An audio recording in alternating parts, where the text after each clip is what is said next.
Hello students of 11th class of science stream. This is Pardeep Kumar. Again I will start your class of physics. Okay.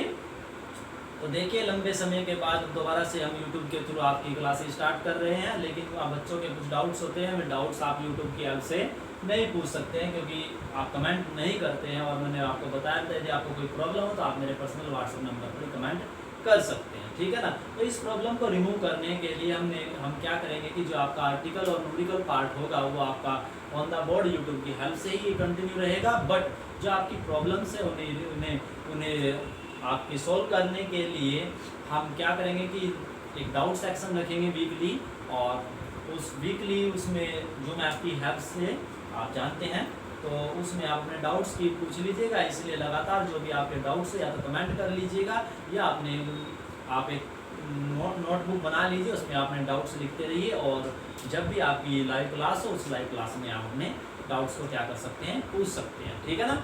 तो चलिए, but आपको अब से आपको एक काम और भी करना है कि जो भी डेली आपकी वीडियोस या लेक्चर्स अपलोड होंगे उस लेक्चर्स और वीडियोस को आप लोग को कम्प्लीटली देखना है, और साथ में आपको डेली अपनी प्रेजेंस भी देनी है। प्रेजेंस देने के लिए आपको करना क्या होगा कि आपको मेरे व्हाट्सएप नंबर पर मैसेज करना होगा अपना नाम लिखकर डेली, और साथ में जो भी वीडियो मैंने अपलोड की है उससे रिलेटेड आपको कोई ना कोई जो पॉइंट आपको अच्छा लगा हो उसमें से कोई भी एक लाइन आपको कोई हिंट जिससे मुझे पता चले कि आपने ये वीडियो देखी है, तो उसमें से लिखकर आपको उस कमेंट में भेजना है, ठीक है ना। तो यदि आप ऐसा नहीं करेंगे तो आपको प्रैक्टिकल्स में और जो आपके टेस्ट होंगे उसमें उसका बेनिफिट नहीं मिल पाएगा। इस बात का ध्यान रखिए। यदि आपको बेनिफिट चाहिए और मोर मार्क्स आप चाहते हैं प्रैक्टिकल्स में और टेस्ट्स में, तो उसका बेनिफिट मैं आपको जरूर देगा।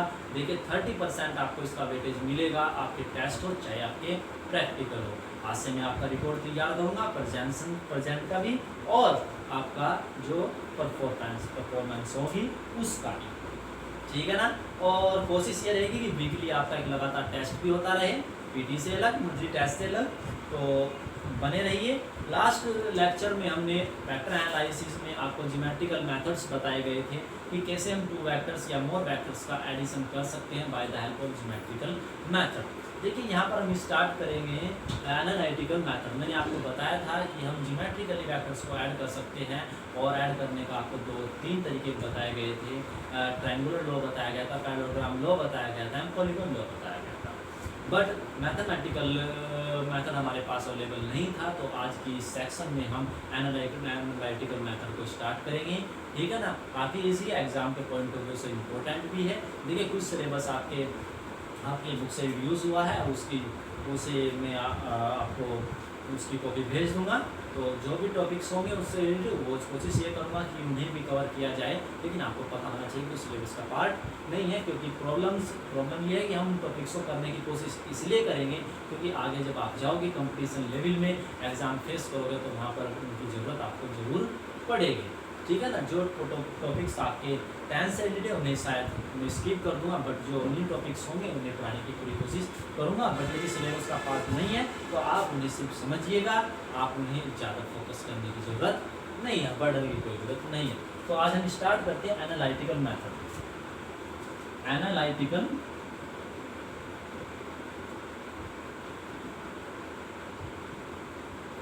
मैथड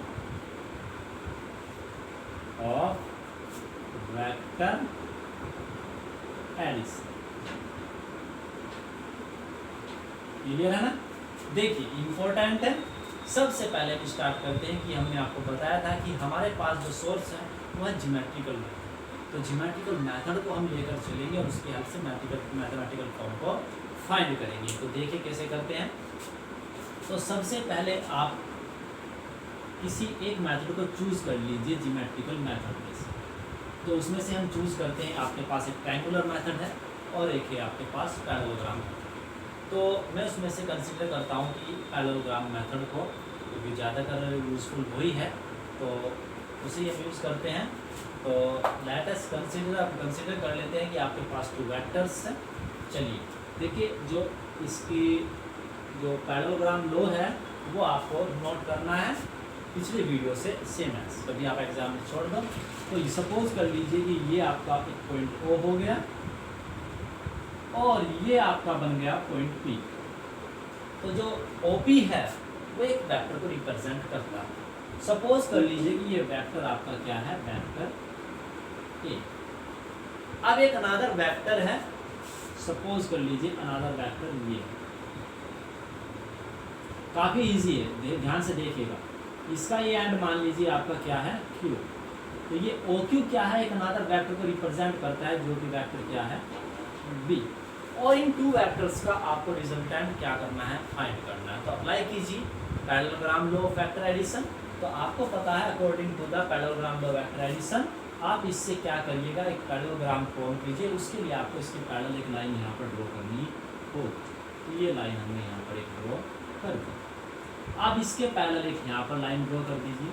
तो यदि आप ऐसा करते हैं तो एक लाइन ड्रॉ करते हैं ऐसे, तो इससे आपको क्या मिलेगा कि एक पैरेललोग्राम फॉर्म हो जाएगा। इस पैरेललोग्राम का जो ये आपका डायगोनल होगा पासिंग थ्रू दिस पॉइंट, ठीक है, तो वो डायगोनल आपका किसी को रिप्रेजेंट करता है, इसके रिजल्टेंट को। तो सपोज कर लीजिए कि वो रिजल्टेंट वेक्टर आर है और मैथमेटिकली आप इसे vector A plus vector B की फॉर्म में रिप्रेजेंट करते हैं।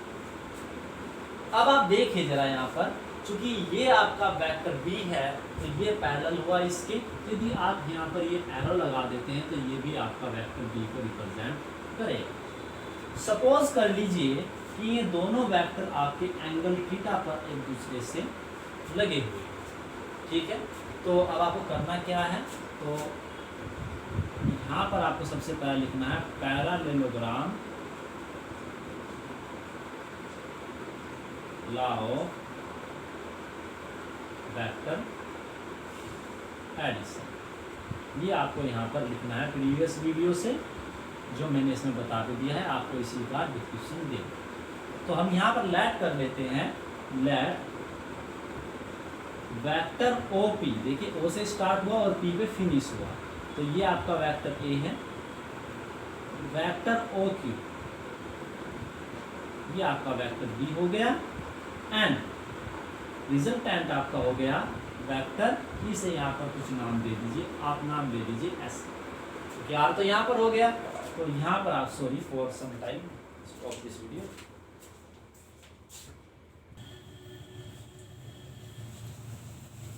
कम back. Resultant vector OS is represented by vector R. Okay, तो देखिए मैथमेटिकली आपको करना क्या है कि वेक्टर R को फाइंड करना है।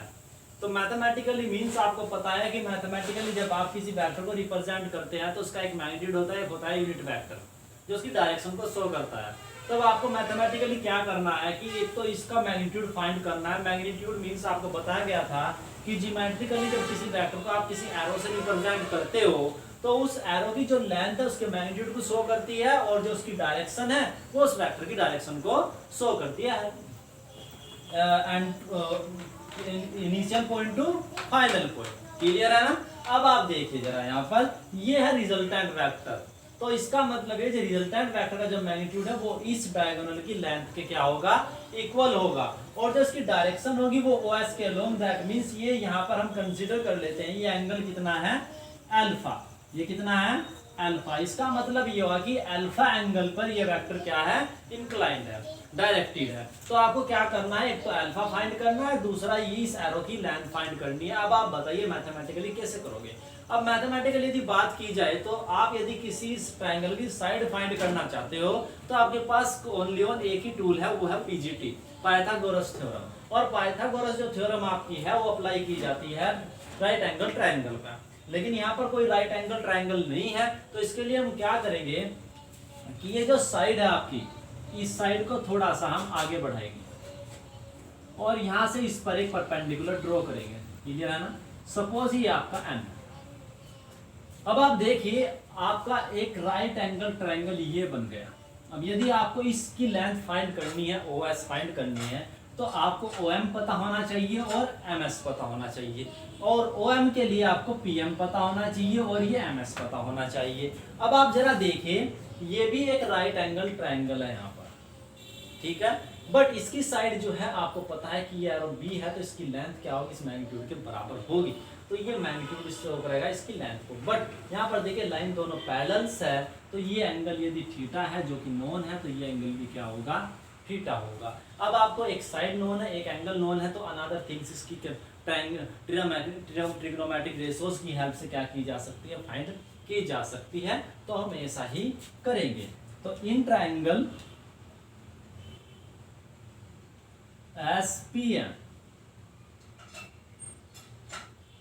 Sign theta is equal to, sine theta क्या होता है आपका, साइन थीटा होता है परपेंडिकुलर अपॉन हाइपोटेनियस, तो perpendicular is MS and hypotenuse is PS।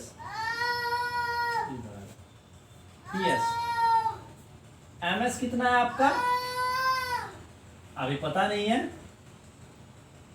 और जो आपका PS है वो इसके मैग्नीट्यूड को शो करेगा। दैट मीन्स हम ये कह सकते हैं कि mode of vector B। Clear है? तो आप बताइए जो MS है वो आपका कितना हो गया, मोड वेक्टर B को लिख सकते हैं B साइन थीटा, है ना, तो यहां से ये मिल गया, इसे कह दीजिए फर्स्ट। अब आप एक काम कर दीजिए, अब आप ले लीजिए sine cos theta, and cos theta equals to base upon hypotenuse, base is PM and hypotenuse is again PS। अब आप बताइए PM आपका हो गया PS इंटू कोस थीटा। अब PS क्या है, ये हो गया, और इसकी जो लेंथ होगी वो इसके मैग्नीट्यूड के बराबर होगी, इसका मैग्नीट्यूड हो गया B कोस थीटा। तो आपको PS भी मिल गया इजिली और PM भी मिल गया। क्लियर है ना? अब आप चलिए जरा आगे, अब हम बात करते हैं OM की। Now OM is equal to OP plus PM। अब OP क्या है, इसकी लेंथ, इस एरो की, और इस एरो की जो लेंथ होगी वेक्टर A का मैग्नीट्यूड होगी, जो हम कंसीडर कर लेते हैं A, प्लस PM कितना आपने भी कैलकुलेट किया, वो आपका है B कोस थीटा। ये आपका हो गया B कोस थीटा, तो यहां से मिल गया। अब चलिए अब लेते हैं overall right angle triangle. Now in right angle triangle SOM, अब आप देखिए हाइपोटेनियस आपका है क्या है, यूजिंग PGT, यूजिंग PGT क्या होगा आपका, OS का square equals to basis OM का स्क्वायर प्लस MS का स्क्वायर, ये आपका परपेंडिकुलर हो गया। OS क्या है आपका, length of this arrow, and length of this arrow is the magnitude of this arrow, and magnitude is represented by R, that is R square. OM is A plus B cos theta square plus MS is equal to B sin theta and square of that. Okay, so now open the square of this term, then we get A square plus B square cos square theta plus 2AB cos theta plus B square sine square theta. अब आप देखिए combine कर लीजिए इन दोनों terms को, तो ये आपको मिलेगा A square plus B square, and this is sine square theta plus cos square theta plus 2AB cos theta. This is A square plus B square. You know very well about this. The value of sin square theta plus cos square theta is equal to 1, because this is a trigonometric relation. Plus 2AB cos theta. So we can write R equals to under root A square plus B square plus 2AB cos theta. अब आप देखिए यदि आपको given vectors के magnitude और उनकी directions के बारे में इंफॉर्मेशन है, तो उनके मैग्नीट्यूड की हेल्प से, उनके बीच में जो एंगल है उसकी हेल्प से आप उनके रिजल्टेंट वेक्टर का मैग्नीट्यूड मैथमेटिकली कैलकुलेट कर सकते हैं। ये आपका जियोमेट्रिकल मेथड था, ये आपने मैथमेटिकली इनका रिलेशन डिफाइन कर दिया। अब आप इसकी डायरेक्शन कैसे शो करेंगे, तो ये अल्फा हो गया, तो आप देखिए ये परपेंडिकुलर, ये हाइपोटेनियस हो गया, ये बेस हो गया, तो हम यहाँ पर tan यूज कर सकते हैं। तो देखिए एंड tan अल्फा, देखिए जरा डायरेक्शन हो गई ना इसकी, अल्फा एंगल पर वर्क कर रहा है फ्रॉम द वेक्टर ए, ठीक है ना। तो base sorry perpendicular upon base, and perpendicular is ms divided by base is om, and what is the value of ms? ms is b sin theta divided by om is a plus b cos theta. By the help of this formula we can find out the direction of resultant vector from the vector a, okay, जिससे हमने angle measure किया है उसी angle को हमने बात कर। तो यदि आप b से लेते हो तो यहाँ पर चेंज जाएगा, यहाँ पर a हो जाएगा और यहाँ पर हो जाएगा b, तो a replace by b and b replace by a। तो इस तरीके से आप मैथमेटिकल रिजल्टेंट वेक्टर की का मैग्नीट्यूड और डायरेक्शन मैथमेटिकली ऐसे फाइंड कर सकते हैं। आई थिंक, मुझे लगता है कि आपको ये टॉपिक क्लियर हो गया होगा, एग्जाम के पॉइंट ऑफ व्यू से इम्पोर्टेंट है। और जब भी हम कोई वेक्टर फिजिकल क्वांटिटी से प्रॉब्लम करते हैं तो वहाँ पर इनका यूज किया जाता है, ठीक है ना। तो कमेंट जरूर करिएगा और अपनी प्रेजेंस जरूर दीजिएगा कमेंट करने के बाद। Okay, thank you for watching this video.